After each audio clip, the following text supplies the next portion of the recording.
I can tell you and I'll speak just from Cargill Cattle Feeders perspective, we have EAP, emergency action plans, around that subject that we've had for many years, based on distance in which it is occurring and capability of lockdown of facilities and a number of different things. When that happens, if and when it happens, beyond the ability to lock down your own facility, you become basically a ward of the state. As you said, they're going to take control of the situation, but you at least on a very quick short-term basis have to have the ability to secure your operation, which means nothing comes in or goes out. You have a plan around employees and feed sources, because obviously you've got to continue to take care of what's there. But we have developed a strategy plan for our operations from that perspective, up to and including to some extent cattle that are on the road and moving from an interstate perspective and whatnot. So I won't tell you that it's perfect long term, but for the first 48, 72 hours, we have the ability to at least contain our own facilities and hunker down, if you will, until more is known in a situation like that. So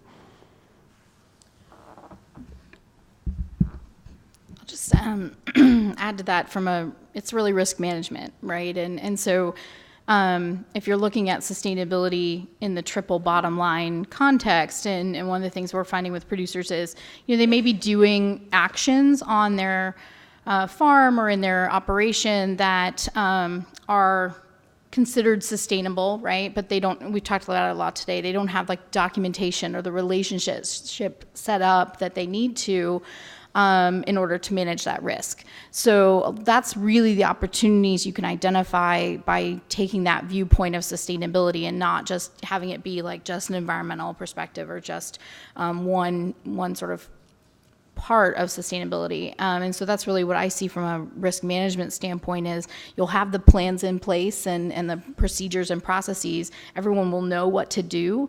The training will be there. Those are all aspects that we are working on with producers and in sustainability. And so, and sort of from that perspective, everything counts.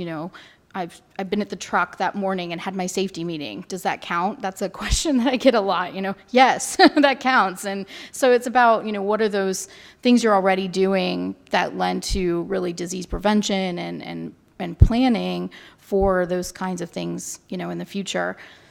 I think also coupled with that, one of the things we also are looking at is just the immensity of data that we can get now at a local level related to how climate change and precipitation changes are going to affect a producer's business. So we've talked a lot about today about like what agriculture is maybe contributing to those problems at various levels, and we could discuss that.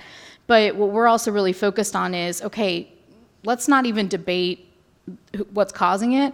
This is going to impact your business. And so as you look at from a crop perspective, weeds and different diseases from that perspective, or invasives that might come in, or from an animal health perspective, what things might be coming, because the climate is changing and precipitation is changing to your business. So both of those are part of the process we go through with producers to try and give them the full picture of, okay, here are the things you're doing that lend to sustainability, but here's also how you might be affected in the future.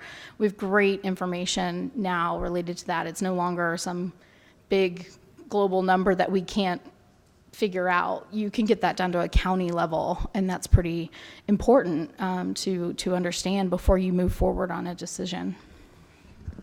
I'll add to it. I know Kansas has, and I believe Texas have done a number of I won't call them tabletop, but live exercises, and put an actual event into action to test their systems.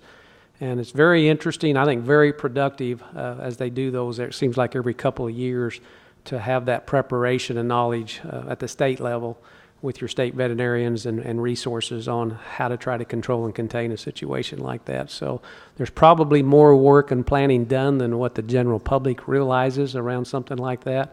Of course, like anything, when you go to war, your plan's good till the first shot, till it happens. But they're pretty well thought out and fragmented by county and by plans. I think that they're fairly effective with what I've seen and been involved with. So.